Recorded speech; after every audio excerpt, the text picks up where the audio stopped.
Al final del camino inca, entre las dos montañas, hay dos pilares, ¿lo aprecian? Por allí ingresa el solsticio de verano, ¿no? Mediante sus proyecciones de luz y de sombra que nos daban dentro de la ciudad y el movimiento del sol, podían conocer tranquilamente sus cambios de estaciones. ¿Ok? Entre 700 a 1000 personas aproximadamente habitaban el lugar, más mujeres que varones. Jaira Mingan, cuando llegó aquí, dijo que el 73, 69 a 70% eran mujeres. ¿No es así?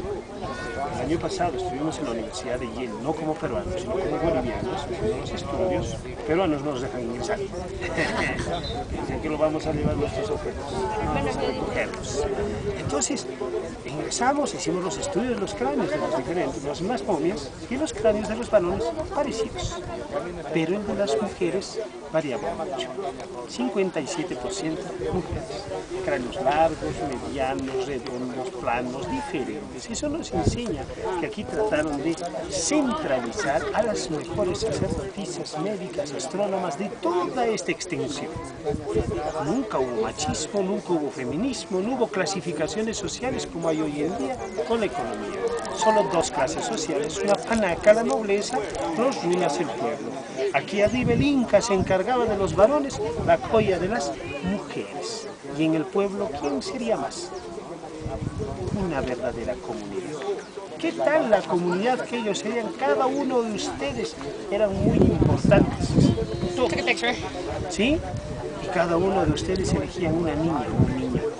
Pero ustedes no trabajaban para vestirlo, para alimentarlo, porque en la comunidad, en la ciudad, existía todo esto. Esos niños tenían que absorber vuestra sabiduría. Lo absorbían según va creciendo, va mejorando, la sabiduría va siendo adulto. No necesitaban 18 años para ser adulto, sino la madurez lo demostraban con su sabiduría. ¿No? ¿Quién trató de desaparecer historia y costumbres? ¿Españoles? Criadores de chanchos, ladrones, salieron de la casa, no sabían escribir. Hablamos de quién trató de desaparecer historia y costumbres, los más grandes destructores, jesuitas dominicos. Sí, ellos, claro que sí. Miren, inquisiciones, violaban, decapitaban, quemaban, ¿no? Es más, habrían escrito la historia. ¿Quién habrá escrito la verdadera historia del arte? Nadie, porque ellos fueron los que escribieron sus utopías, ¿no es cierto? Aquí en Garcilaso de la Vega, ¿escritor o recopilador? Recopilador, recopilador, y así se han escrito utopías de esta civilización. ¿Ok? Abandonada, epidemias, difícil de creer. Falta de agua, peor. La llegada del oriente, sí, pero no hasta aquí. Porque si hubiera llegado aquí, lo primero que hubiéramos visto, iglesias, hoteles, restaurantes, discotecas, mercados, como el Cusco, ¿no? Lo destrozaron. Cuando ustedes vienen con el tren, de repente vieron árboles de eucalipto. Es el último lugar que destrozaron. No pudieron ingresar, miren las montañas, incluso ustedes atravesaron túneles, ¿no es cierto? Las montañas tienen inicio de selva, hay víboras y serpientes, ¿no? Y son de las más venenosas. Pumas, osos, todo eso impidió que ellas y ellos ingresen. Pero ellas y ellos, ¿qué hicieron? Asustados por esa proximidad, ya pensando que iban a ingresar, como no es una ciudad militar, es una llanta, ¿qué hicieron? Salen huyendo. Se dirigieron hacia el noroeste. En el noroeste tenemos ciudades como Vilcus, Vilcapampa, Espiritupampa, Pantay, Incatamo, Huamampampa, Quindín, Incahuachi, Mixtaquispana, Choquequirao, Patallacta, muchas ciudades. Choquequirao 3 veces más grande que Machu Picchu. Vilcabamba 7 veces más grande que Machu Picchu. No están limpias, ¿eh? Vilcabamba solamente a un 8% está limpia la vegetación, Choquequirao a un 26%. ¿Se pueden visitar? Solo en aventura. A veces hay caminos de 60, 80 centímetros y abajo enormes precipicios. No hay ni la misma accesibilidad como hay aquí, ¿no? Entonces abandonan la ciudad y la vegetación, así como ustedes ven aquí abajo, así, llena de vegetación, porque esto está cubriendo aún parte del sector agrícola. Así se protegió la ciudad, más de 300 años, hasta la llegada de Jaime Minga. Militar americano, él no tenía ni la mínima idea de conocer esta ciudad. Él primero se dirige a Argentina, pasa a Chile, sube al Perú, estudiando las corrientes libertadoras de Bolívar y San Martín, y cuando llega al Perú muchos buscaban este famoso Dorado. Dorado, discúlpenme, son todas las ciudades. Dorado, ¿por qué? ¿Vieron el Coricancha? Sí, fueron al Coricancha, ¿no? En ese Coricancha estaba laminado con oro. Y vieron la construcción, hermosa, ¿no es cierto? Pero ¿y si vemos aquel tipo de construcción, piedra y barro, armagama, estaría laminado con oro? Estaba cubierta con arcilla color ocre, esa arcilla dorada. Evitas la erosión, evitas los líquenes, mantienes caliente, impermeabilizado. Y las ciudades doradas. Pero no buscaban ese dorado, lo que buscaban eran esas famosas patallactas. Cementerio de la nobleza. El Inca y la Colla morían estatuas de oro, de plata, del mismo tamaño al momento de enterrarlas, y en su administración, ¿cuántos miles de objetos habrían tenido? No, eso es lo que buscaban finalmente. Hiram Minga pide a la National Geographic con la Universidad de Yale que le solvente una expedición para buscar ese supuesto dorado. Le dan el dinero, llega al Costco y utiliza el cañón del Wilcamayo. Ustedes lo utilizaron. Hoy en día se llama Urubamba. Para nosotros, Wilca Sagrado, Mayo Río. 118 años atrás se inicia la provincia de Urubamba, por eso tiene el nombre de Urubamba. Ese cañón ya tenía camino, porque todos los que vivían aquí retiraban café, cacao, coca, té para poder venderlo en el Cusco. Hiram Minga aprovechó ese camino y llegó hasta aquel valle. ¿Ven aquella quebrada? Se llama Mandorpampa. Llega a ese lugar y se dan con la sorpresa que no había Melchor Arteaga viviendo en ese lugar. Al verlo al Melchor Arteaga le pregunta, ¿no? ¿Dónde queda la ciudad perdida? Y él le responde, Amaya, Chanichu, Taitaya.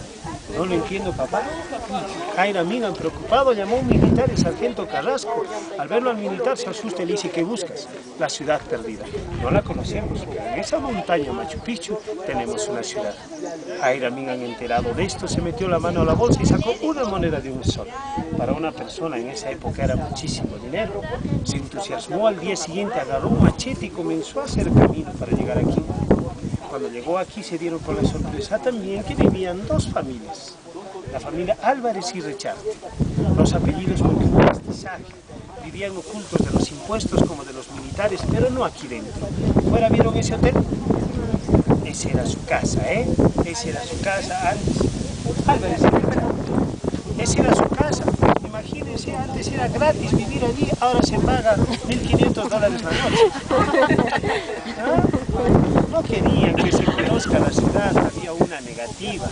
Hiram Minga, al ver la negativa, aprovechó de un pequeño, Pablito Álvarez. Este niño tenía 8 a 10 años y ese niño es el que le sirve de guía, haciéndole conocer esta ciudad el 24 de julio de 1911. Es donde se nombra como el descubridor. Aquí se da descubridor. 1840, Charles Wills hizo el primer mapa de ubicación exacta. Y Hiram Minga lo utilizó. Humberto Villalunda, Uriel García también lo conocían. Pero ¿quién conoció antes de todos ellos? Todos los que vivían aquí.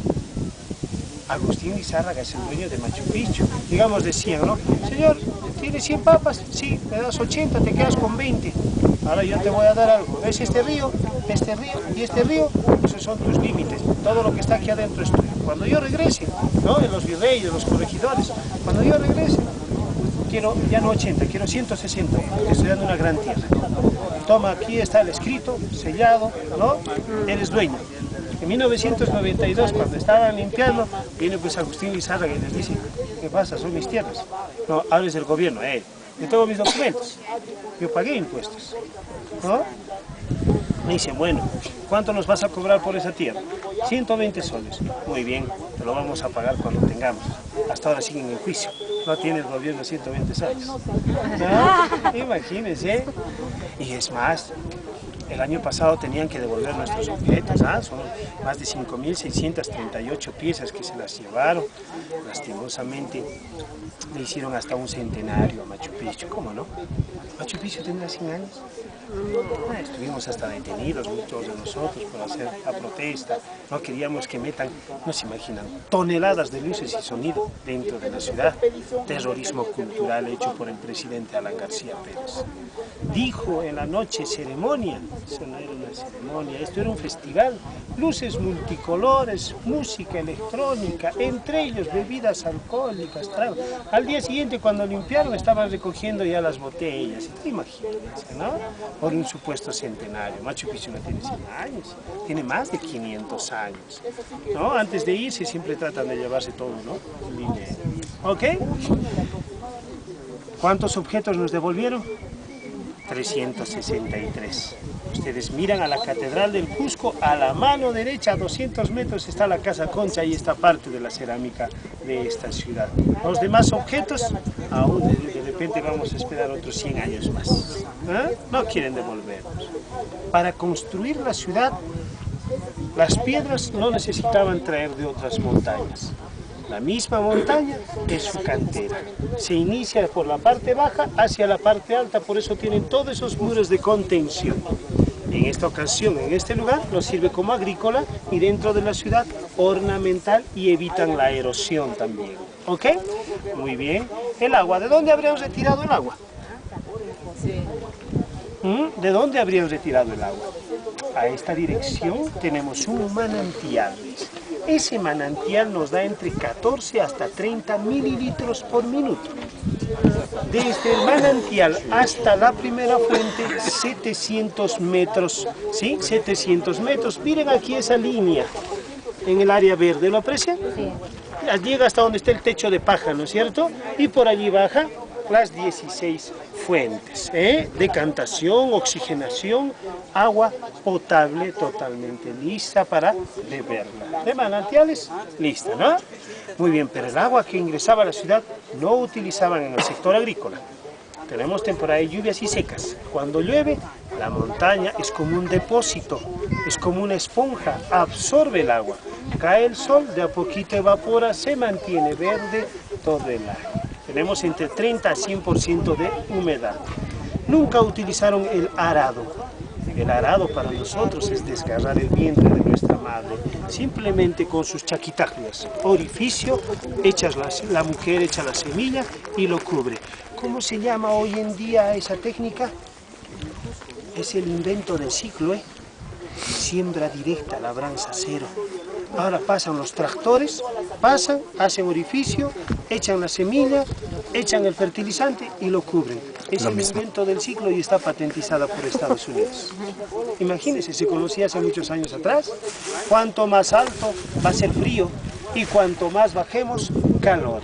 Nos enseña pisos ecológicos. El Perú tiene más de 3.000 variedades de papa, más de 3.000 variedades de maíz, kiwicha, quinoa, yuca, camote, hojas de coca, maca, mucho alimento. ¿Habría necesitado de carne? Pongámosles nomás 500 personas viviendo aquí. ¿Cuántas llamas vivirían aquí? ¿De dónde se alimentarían? ¿Y cuántas llamas necesitaríamos en un mes? ¿No? Muchísimo. No había esa ganadería. 100 gramos de kiwicha es como comerse 3 kilos de carne. La leche tiene 120 miligramos de calcio, la quinoa tiene 400 y la coca 2.000 miligramos de calcio. La coca es buenísima, no la cocaína, Coca. La coca es diurética, quita la grasa de la sangre, quita la grasa del hígado, mantiene vivas las células. Tiene más de 14 alcaloides. ¿Habría cáncer? No va a haber cáncer, ¿no es cierto? La única enfermedad que hemos encontrado en 1993, cuando intervinimos la momia en la parte alta, en uno de los cementerios, encontramos sífilis. Muchos dicen que los españoles trajeron la sífilis, pero eso no es así. Esa momia tenía sífilis.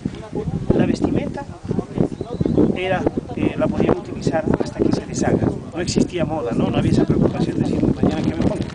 ¿No? El aseo personal era esporádico. Hasta hoy, en muchos lugares altoandinos, uno va, digamos, yo estoy viviendo allí, estoy así, vienen y me dicen, te traigo esta camiseta, gracias, me lo pongo encima. Y así sigo, y muchos dicen, ¿no? Cuando están en el autobús, pues oliendo feo. Y él te dice, ¿no? Yo huelo natural, tú hueles artificial. Exactamente, todavía se mantienen esas costumbres. ¿Ok? La papa de 100 gramos tiene 70 calorías, ¿no es cierto? 100 gramos, 70 calorías. ¿Nos va a hacer subir de peso? Si lo quemamos con aceite. Las mayonesas, esas cosas, ¿no? El maíz, la yuca, grandes almidones, la cañigua tiene tanto hierro que desaparece la anemia. Entonces imagínense el gran alimento que ellos podían tener. ¿Sí? ¿Preguntas? ¿Ninguna?